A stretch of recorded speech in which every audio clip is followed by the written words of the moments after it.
alaikum wa rahmatullahi wa barakatuhu. This is day 4 with Emil Wade Shelban, and today we're going to talk about Feng Shui and Radionics. How are you, Emil, today? I'm well, thanks. And yourself? I am so good today to have you here again and learn more stuff from you. So, getting back to Feng Shui, can you explain what is Feng Shui? So traditionally, it's a Chinese technique of balancing the environment uh, with the people that are living in that environment. So it could be how the buildings are planned in a community, which direction doors face, where different rooms in the house are meant for different things. And that'll be based on the elementals plus the direction. Mhm. So at one point, all the homes would be facing north in certain parts of China because the Mongolians would attack from the north. So there'd be a barrier in between there, and everyone always came in through the south. And these directions can, in the traditional observation, deal with your health, your wealth, relationships, knowledge. There's 9 different segments that it looks at.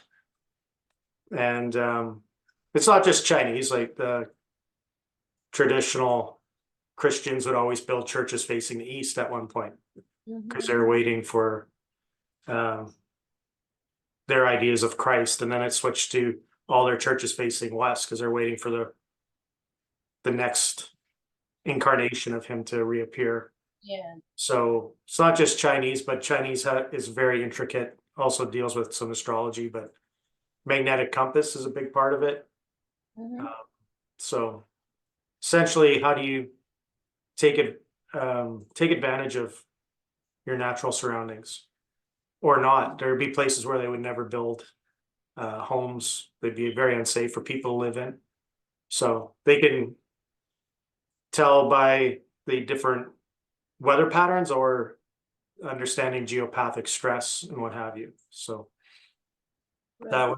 that's feng shui Mhm. traditionally with the Chinese. And then by the time Mao and the Cultural Revolution was done, that was turned into a superstition.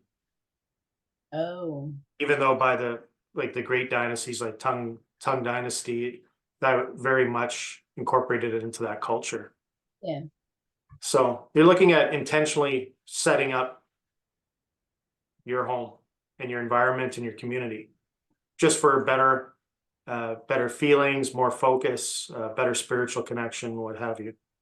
Mhm.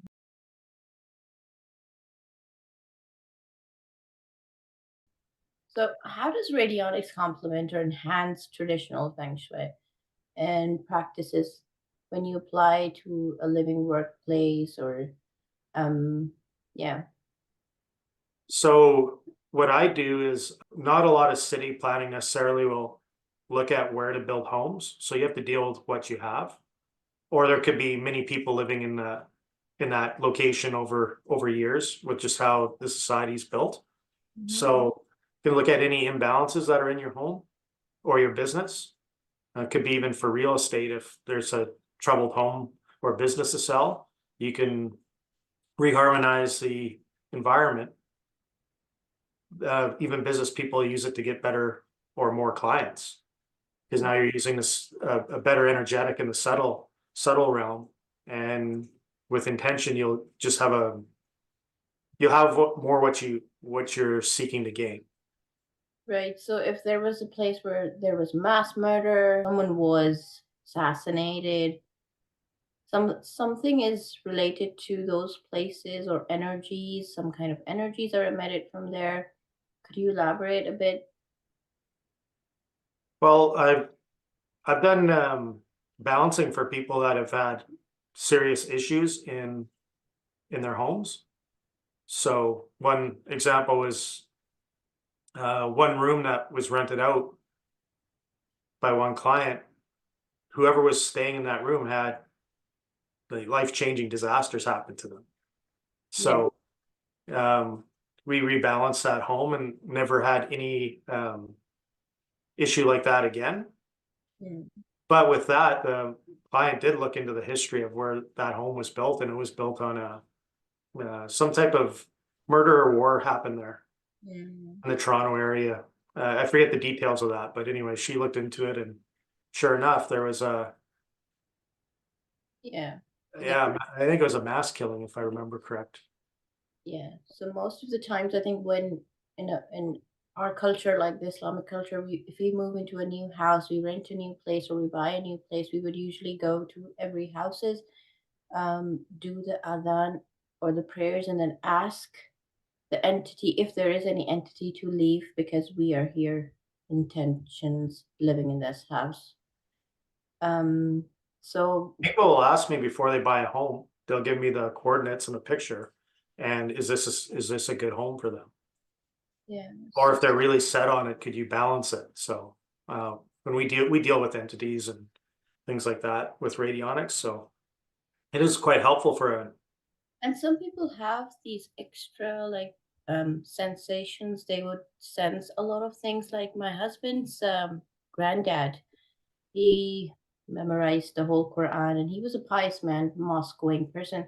And um, their mom was thinking to buy a house, and when they went into to see a house they wanted to buy, so his granddad saw these creatures in a specific room, and then he said no. So probably they communicated with him or something, or he saw a vision or a glance. I'm not sure, but he sensed that there were some entities and jinns, so they did not buy that house. But Emil, can you share examples or case studies where radionics have been utilized to improve the spiritual and energetic balance of a home according to Feng Shui principles? I can give an example of what's occurring right now with an organization I'm involved with in the US. So in many of those communities, there's a lot of violence in schools. Mm. So they're taking the initiative to uh, clean and balance those environments. And there's a lot of interesting results coming out of there. Mm. Really, if you can get to it when there's not so many people in the school. So during summer, Christmas breaks, Mhm. it is easier to balance. Mhm. There's less energies going there because there's in some of those schools, there's thousands of children. Mhm. And they actually one thing they'll find is when they clean the schools, some people that are have very negative vibes, they don't go back to school, whether it was a teacher or a student. So the So people get those negative vibes, or people are negative? What do you mean? Sorry. so the ones that are in a really negative state, Yeah. once school's been rebalanced, they don't want to go to that school anymore. Oh yeah, makes sense. So that was very interesting. That happened in a few communities in our group. So, but Emil, would you directly work on the people or the occupants in that space and with their intentions or with their goals, or it's just the space when you're working on a The space. space? So the negative people will automatically leave. They won't resonate with that environment anymore, and they'll seek out something else. Wow. Just like a vampire, like somebody that always vampires people's energies, whether in a relationship, Yeah. romantically, or at work, or even on television. Yeah. They're gaining these, they're feeding off of those negative energies, and once you've rebalanced the environment, Yeah. they're not so comfortable there.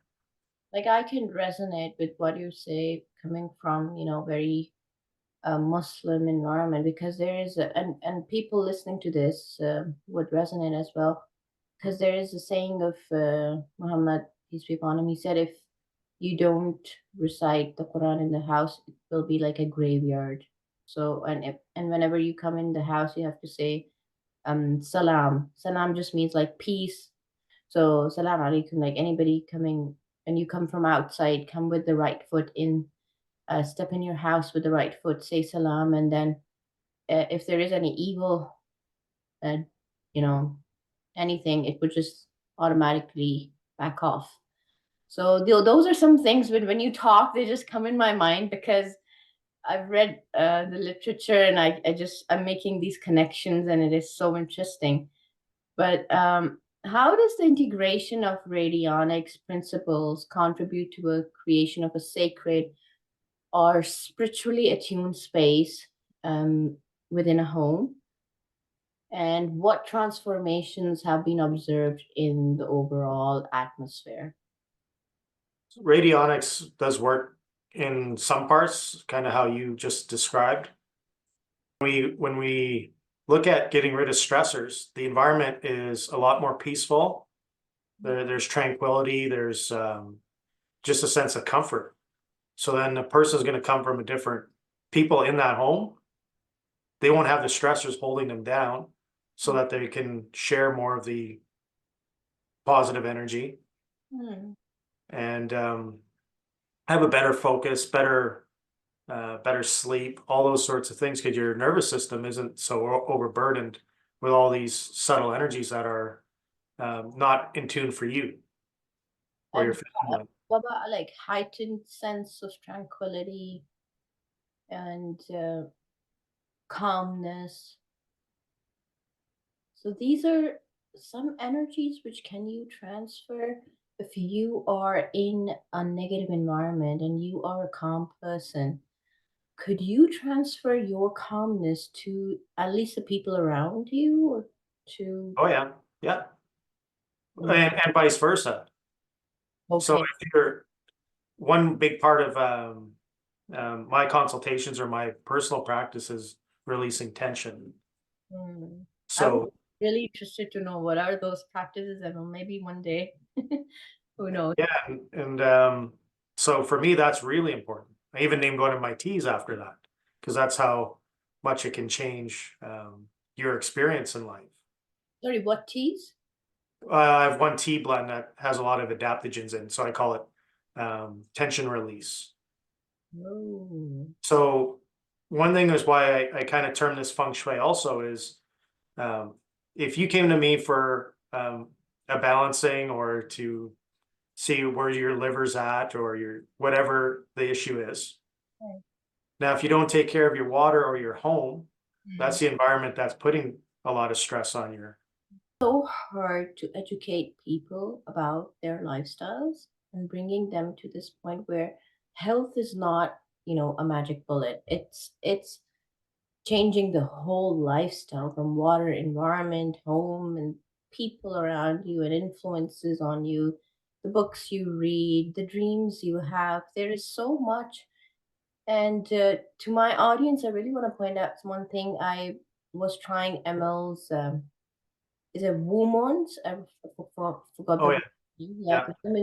the women's menstrual tea, and it was amazing. Like it worked wonders for me. I've been trying so hard to bring my menstrual cycle in proper balance, and because I've got pregnancies after every 2 years, and tea was amazing. It was all herbal stuff, natural. I had no side effects. Even now, I try it like every month. I go on, sip a few sips on it. It's amazing. I can't explain you how amazingly it just balanced out the whole cycle. Well, that particular tea I formulated to remineralize the female body. Mhm. So it's more than just for menstruation too, but that's a big issue. But also I use when I make a batch of tea, I'll use the radionics to infuse more mineral frequencies or other positive effects for the Yeah, human but body. overall, I could not even feel the pain of my menstrual cycle. That is something which I've never experienced in my entire life, and um, I don't know. I can't explain. Like the cycles going back to where they were in the teens. So anybody who has menstrual issues, I would put up the link below to Emel's woman's tea. You better try that out. Going on. And with the feng shui too, though, but if you take care of your body, Yeah. then the water in your garden and you're using the water to grow things, to bathe in properly. But if you had more people in your community do this, your community would brighten. Mm. Or it could go the other way, right? We all know about very dangerous communities or just a bad vibe around those. That could be all lifted and then expanded towards uh, whole cities or provinces, countries. Oh, yes. And the water is a big issue. Like somebody who's trying herbal tea, but the water's not pure. So it could go reverse. You're Muslim, there's all sorts of religions or Yeah. other societies or organizations. Yes. If you step into something like radionics that interests you, Yeah. I've met nothing but excellent people, elderly people, and the conversations you have, they add to your life instead of just, uh, you know, hypnotizing oneself on YouTube, listening to whatever you want to listen to. You're Oh, going to yes. get something from other people in your community, and those communities aren't valued as much as they used to be. I don't think they don't seem to be, anyways. This was actually my next question. That can you discuss any challenges or considerations when applying radionics to spiritual house wellness, especially when dealing with diverse belief systems or cultural differences? Basically, yeah, some people have misconstrued ideas on spirituality and even the negative parts, the Yeah. dangerous parts. They're not, once you have a foundation, they're probably not as scary as you Exactly. think when you're in an ignorant Don't state. dare to talk about it, and they don't want to, because those entities they also have their own worlds. You know, Mhm. yeah, they exist, and a lot of jinns they exist in families. They've got children and they marry and they have their own belief systems. They have their own cultures. So this is coming from my Islamic perspective. I don't know about you, ML, though, but the jinns, we know that they have their own world, feelings, and they have their foods and they have their own lifestyles. But I don't know about spirits. Like the spirits, there would be, somebody was murdered and his spirit is still wandering around, or that part I don't really understand, really, um, in a way. Um, but yeah, if you can elaborate on that. Sometimes it appears that some of these spirits are stuck here. They don't know that they've died. Right. So Yes. they don't know to move on. And in our culture, there's a whole system when someone passes away. Mhm. There's you know, the crying or making loud noises, dancing in a certain way, and that's not necessarily to relieve our sadness. Mm. It's to help make that spirit go back to the heavens. True. And sometimes some people are like martyred. So there is a verse in the Quran where it says that martyrs are alive and you cannot see them. Now, how are they alive and how do they contribute to the physical world, or they just, stay in another realm and we are not sure about it? But yeah, we know that their spirit is alive. So Some people can see them and some people can't. yeah. I think everybody could, but most people don't. It's like you say, the traditional feng shui got turned into a superstition, and many cultures have Yes. Yeah. the subjective world is useless. It's all just logic. Right. And But they don't. I've done a lot of work with people that have died in fires, Mm, right? They're living in a hotel yeah. in downtown of a city, and they still think that they're on this planet. They didn't know that they died. So when you communicate, and even with parasites or other negative entities, with radionics, what I was taught, the first thing is to, with the intent, speak to those spirits or those parasites and let them know where they're at. Right. Quite often, a lot of those so-called negatives don't even know that they're in your body or living in your home. And then once they're brought to awareness, they'll leave. Not always. Yeah. That's where the locks come in. Like, how strong is it? Maybe they really do like to be, some of them like to be here and torture people, but not most of them don't, in my experience. And then they're assigned by a magician, or some people say, like, I've seen these stories on when they do ruqya or exorcism, that the jinn says that my family is trapped with the older Satan who's assigning them jobs, and he won't let them go if I don't do work for him. Mhm. So my children are at stake, or sometimes the demon they ask the small jinns to kill their own children for the sake of worshiping the demon. And these stories have come up, and the jinn is like, I can leave your house or leave your body if you um, sacrifice your child for the demon. But of course, the human beings, they don't want to do that. Is and they, the Rocky starts reciting Quran on him further, it gives him torture. It actually gives him a lot of pain, and the similar kind of pain is felt by the body in which he is possessed.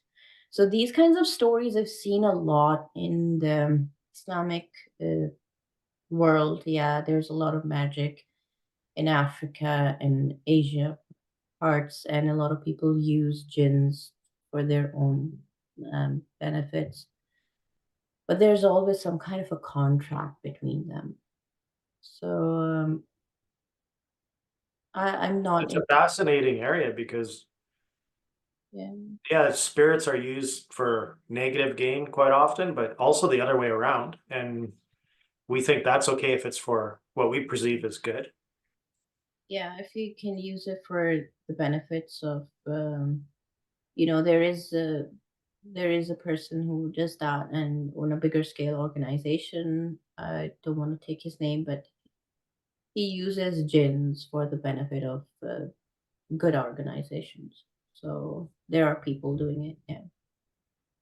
So, in what terms of water resources, like how does radionics contribute to the spiritual wellness of water, and what specific qualities or intentions are typically incorporated into the treatments? But water's it's a very good element for holding intention. Hmm. So, and we're bathed in water essentially everywhere we are, and our body is a large percentage of water. So, for me to take to look at water in depth as a health resource is basically common sense. And then understanding a lot of the studies of how the energetics and the memory works in water, then you can apply it for health benefits. And radionics is excellent with water, and our device uses distilled water with the frequencies. So, would radionics help in softening the hard water? It won't soften your water, no. Okay, physically. Physically, it can decalcify your pipes in your home though. Hmm. And how is that possible? Because some people I know they're using magnetic uh, field forces or something to decalcify the pipes, but how does radionics work? Well, the vortexing of the water going through, if you apply one of our vials to your water intake, will help with that. Mhm. There are physical structuring water devices that you could put onto your water intake also that will work a lot faster, to be honest with you. Now, with the hard water though, once you use radionics, a lot of the of that water, the minerals that are in that water that are dangerous, we work at neutralizing that. And does that include the hardness, the calcium carbonate part, or? So the types of calcium that could be, or the balance of calcium in your water, those can be minimized so they're not as harmful to your body and can actually be balanced in a way that could be beneficial for your body. So along with the physical vortexing, you can apply radionics, and do you advise any other treatment, magnetic or Oh, there's some magnetics. I work with a company called Crystal Blue water structuring units, and that could be for agriculture, your home, or just your shower. Mhm. And that's the best water structuring unit I've found. Okay. And that will get if you have build up in your pipes, like the first couple weeks you apply this to your home, you'll have cloudy water because it's cleaning that out through the vortexing. Plus that crystal blue has a mineral that there's only two, I believe there's only two mines in the world that get this particular mineral. And we have the rights to both of those mines. So it's the only one that they add the crystals in the glass cut in a certain way into the water structuring unit. Yeah. So that's really good. So If those people can afford crystals that. that also structure the water? Crystal blue, Yeah. that's a Or water structuring unit, yeah. is that one of your life crystals? No, the life crystals is a different medicine. Okay. I'm a Crystal little Blue is a company out of confused. yeah, it's a company out of Denver, Colorado that makes water structuring units. You probably the thing with water structuring though, you still if you get your test done, Mhm. and if you have hard water, you still need a water softener. Okay, so that's what the lady was asking, that they have hard water, they've tried water softeners, they don't want to put chemicals. So is there any alternative method to soften it? And I think I would just put her in touch with you. Um, Yeah, and that's where feng shui would have come in handy, right? You yes. know not to build there if that water isn't suitable to human life, because not there's spring water and there's well water and there's all these types of waters, and there are places that are more suitable than others, and sometimes you have to compromise. I think dangers of a city like the geopathic stress and Yeah. having these systems under these homes that are sometimes old and rotting piping, but still a lot of flow of dead water. That underneath your house is damaging to your body. Different types of aquifers, that's what dowsing was used for. So you know not to build here, or you can build here. Because if you build here, you will get a lot of negative radiations or frequencies. Now, nobody cares about that really anymore, right? We just build on top of whatever. Garbage dumps, even like in Calgary. Communities are built on old garbage dumps. Canadian lakes are literally they're dumped with this garbage. It's sad.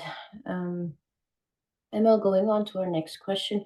What advice do you have for individuals who are seeking to use radionics for spiritual, house, and water wellness, for balancing electromagnetic fields in their homes? And how can they align these practices with their own spiritual beliefs or practices? If you want to rebalance your home with radionics, that's great, and water, but that should be one piece of it. If you're interested, look into basic feng shui principles. I know a lot of literature might just be kind of watered down items, but to make your home living again with the right amount of plants, the right type of plants, having uh, each room that's facing a certain way might be more beneficial for a family room or a bedroom or your office. Mhm. And just to have more intentional setup of your house and your yard. And the other thing is um, for spiritual practices. So if you have a clear intention, you make this a focus, a daily focus, and hopefully you even have a room or a place in your yard that's there for you to put your mindset into your spiritual time. It's so important, Emil, to have the right intention. And I really want to point out to the Muslim community here that the the people who perform black magic, they use Quran, and those who want to use it in for their own worship can use it with the right intention for their own spirituality to take out, goodness from it. But it's absolutely your intention the way you want to carry out anything. And the same for radionics, I think. Like, Emil, if you can further tell us, how do you work on your intentions? Personally, outside of radionics, Yes. well, the And to you as Tai Chi and Qigong practices. So one thing there is creating your dragon's den. So a place that's very comfortable. your tingsha is where it has to be, you have the right chair, you're setting up a daily routine. And as you build that, it eventually goes to maybe 5, 10, 20 minutes of sitting quietly to get your intention to being automatic. That might take 5, 10 years, depending on, what level you want to get at, what your standards are, what you personally need. Right. But our system of quiet sitting, and that's kind of like a meditation, but it's not. So we're scanning the body, paying attention to thoughts that aren't our own coming into our mind. Then there's a stretching practice, a standing practice, and then a moving practice.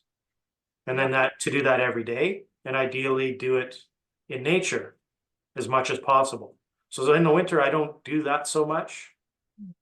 I should pressure myself to do more of that because I live in a cold climate, but like I've actually moved intentionally for a few years just to practice in the mountains where there's a waterfall.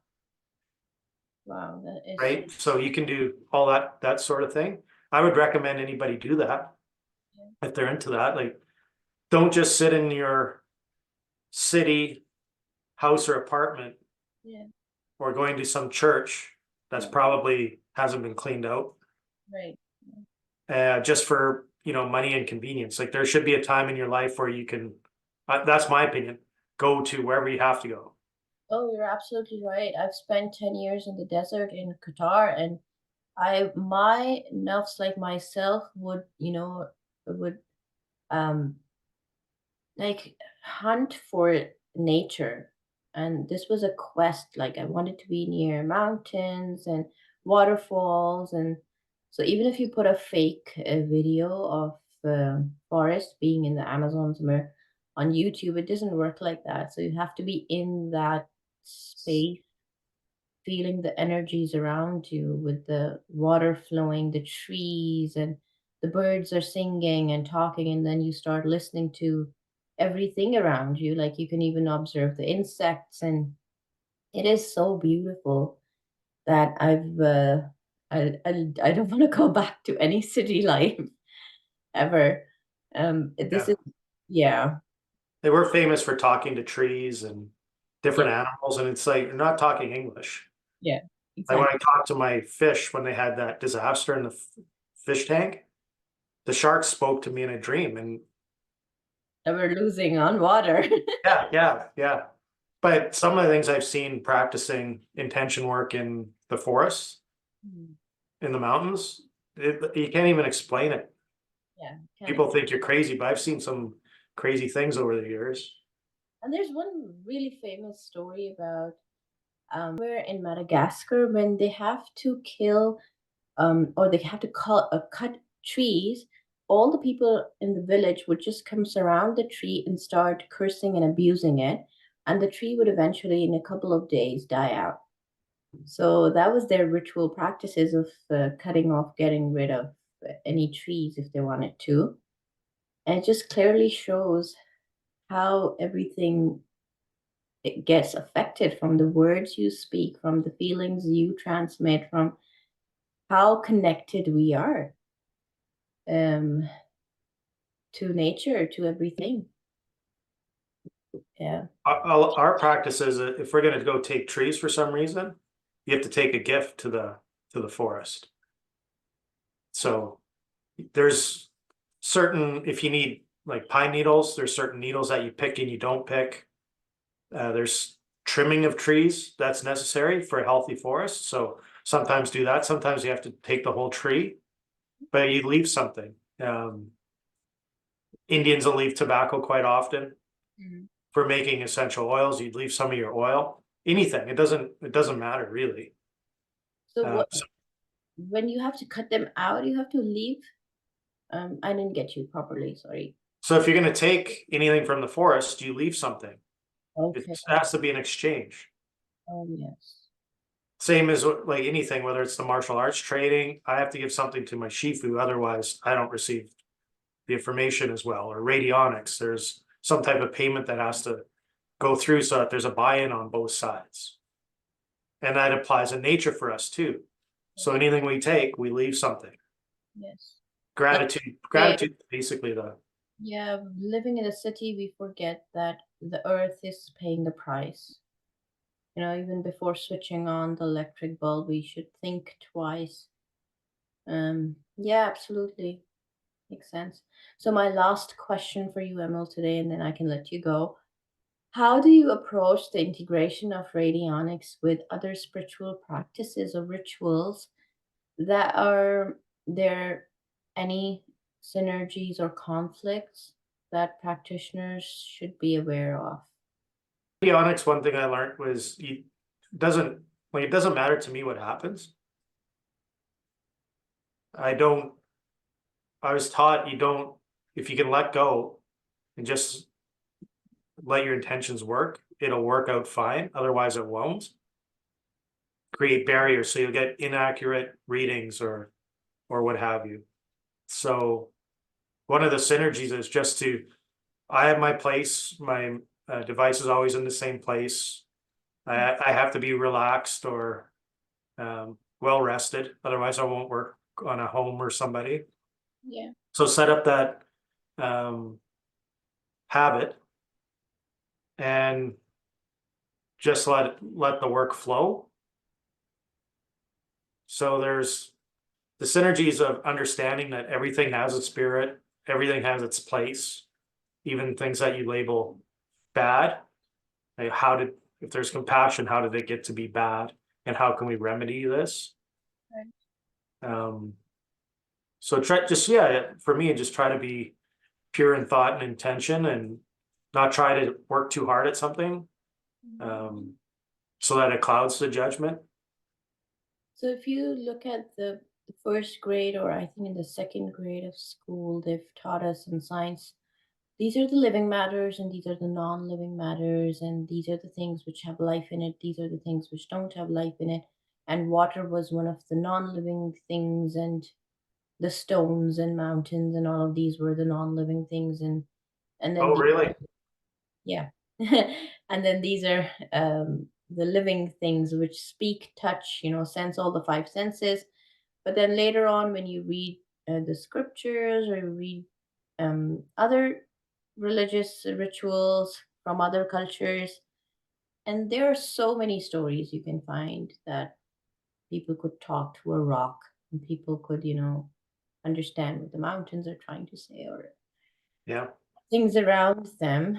So, what is your understanding of this animist approach? Yeah. Everything has life and a spirit. There's like people think trees don't have a spirit or life. Is Yeah. that true? Trees are living. Yeah, they're living because Oh, but water's dead?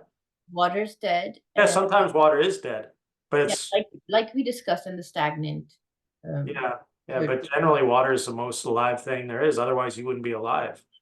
I understand like there's a in biochemistry organic and inorganic matter. Yes. So basically organic matter will have carbon usually attached to a hydrogen bond. And but it doesn't mean that's because it's organic, that's the only thing that's alive. It's talking about carbon. Hmm. Yeah. I think it's Mountains, like anybody that thinks mountains are dead, I don't understand that. I've never heard that in my life. yeah. Anybody could go to a mountain and see that's not true. No, probably Emily. I don't know if you've been through a schooling system, but that's how they indoctrinate you with these sciences. And now it's A like, mountain range in Kelowna for the Indian friend of mine, and yes. it's an old man lying down. That's what they call it, and they think he's gonna sit up again, but it looks like a giant old man, Mm. right? But there's irregardless of how you take that teaching, they Hmm. know darn well that the mountain's alive. Right. So I think the spiritual world would be personally for everybody at their own personal journey, how much they get open to it and how much they perceive things in their own ways. And it is a journey. It is a journey. The stories you listen to, the people you listen to, you live with, their influences on you. So and it's a vast topic. Science has not really concluded um, spirituality.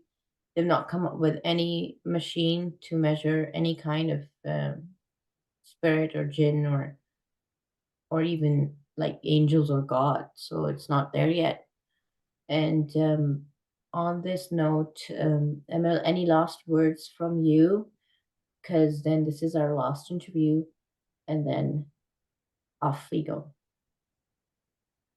No, I enjoyed sharing the beginnings of radionics, and I'm a little bit stunned right now. So anybody that needs to be healthy, the first thing they should do is either go to the ocean or the mountains. So I'm gonna think about that all day. Yeah, But absolutely. you know, there's a lesson in that. There's a lot of teachings are the five senses are valuable, but they are the great deceiver. Yeah, they really put down our other senses, make like they say, dumbing us down. And there are more senses which you can develop.